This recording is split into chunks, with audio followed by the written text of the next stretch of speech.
Okay, we're going to continue on in our Father's Word. This is the book of Esther 1, verse 17. For the queen's behavior will become known to all women, so that they will despise their husbands in their eyes when they report. King Ahasuerus commanded Queen Vashti to be brought in before him, but she did not come. The very day the nobles, ladies of Persia and Media will say to all the king's officials that they have heard on the behavior of the queen. Thus there will be excessive contempt and wrath.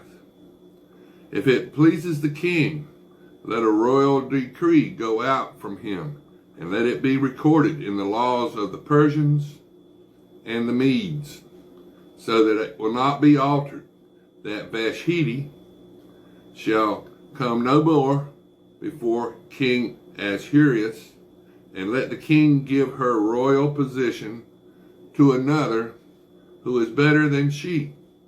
When the king's decree, which he will make and proclaimed throughout all his empire, for it is great, all wives will honor their husbands, both great and small.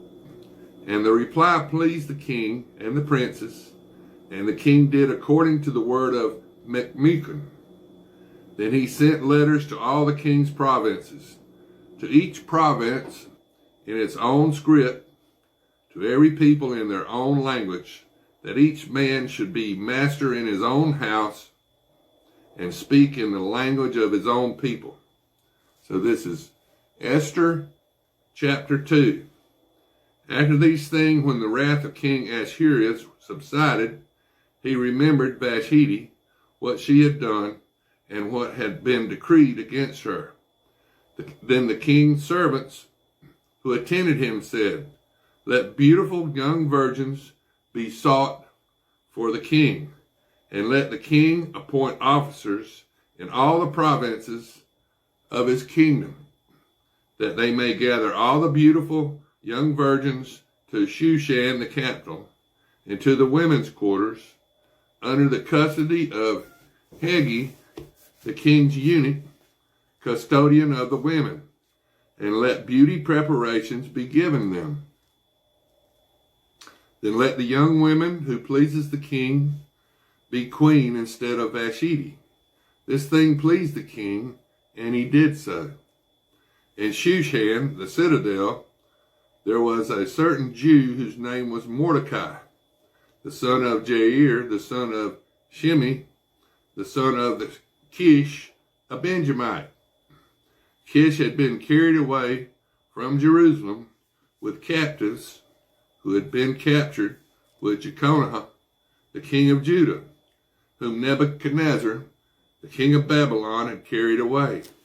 And Mordecai had brought up Hadassah, that is Esther, and that was Esther's name in the Hebrew, Hadassah. That is Esther, her uncle's daughter, for she had neither father nor mother. The young woman was lovely and beautiful. When her father and mother died, Mordecai took her as his own daughter. So it was, when the king's command and decree was heard, and when many young women were gathered at Shushan, the capital, the citadel, under the custody of Hegai, that Esther also was taken to the king's palace, into the care of Hegai, the custodian of the women. Now the young women pleased him,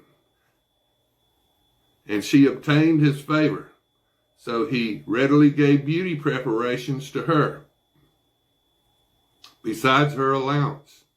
Then 7 choice maidservants were provided for her from the king's palace, and he moved her and her maidservants to the best place in the house of the women. Esther had not revealed her people or family, for Mordecai had charged her not to reveal it. And every day Mordecai paced in front of the court of the women's quarters to learn of Esther's welfare and what was happening to her. Each young woman's turn came to go to King Ahasuerus after she had completed 12 months of preparation, according to the regulations for the women.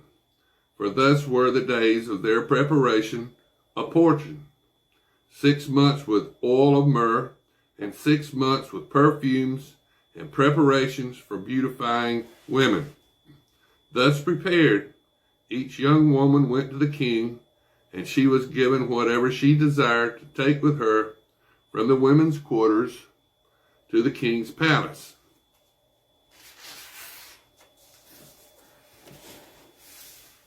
In the evening she went, and in the morning she returned to the second house of the women, to the custody of Shashgaz, the king's eunuch who kept the concubines. She would not go in to the king unless the king delighted in her and called by her name.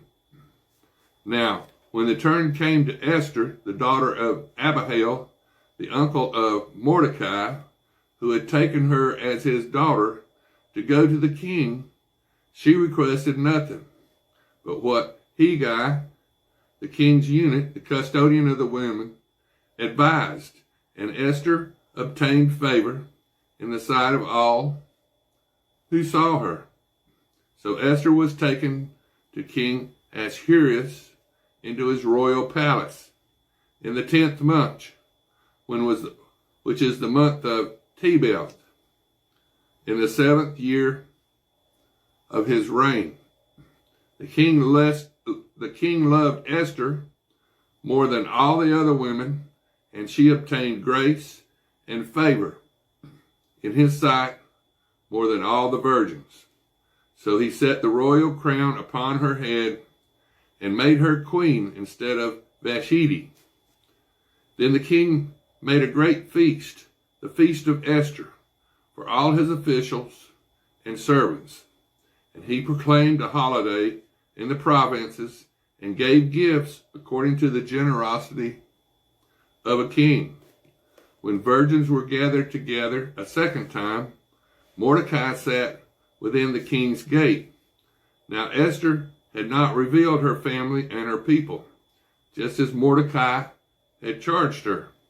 For Esther obeyed the command of Mordecai as when she was brought up by him. In those days, while Mordecai sat within the king's gate, two of the king's eunuchs, Bigthan and Teresh, doorkeepers, became furious and sought to lay hands on King Ahasuerus. So the matter became known to Mordecai, who told Queen Esther, and Esther informed the king in Mordecai's name. And when an inquiry was made into the matter, it was confirmed, and both were hanged on a gallows. And it was written in the book of the Chronicles in the presence of the king. Now this is Esther chapter 3. After these things, King Ahasuerus promoted Haman, the son of Hammedatha, the Agagite, and advanced him and set his seat above all the princes who were with him.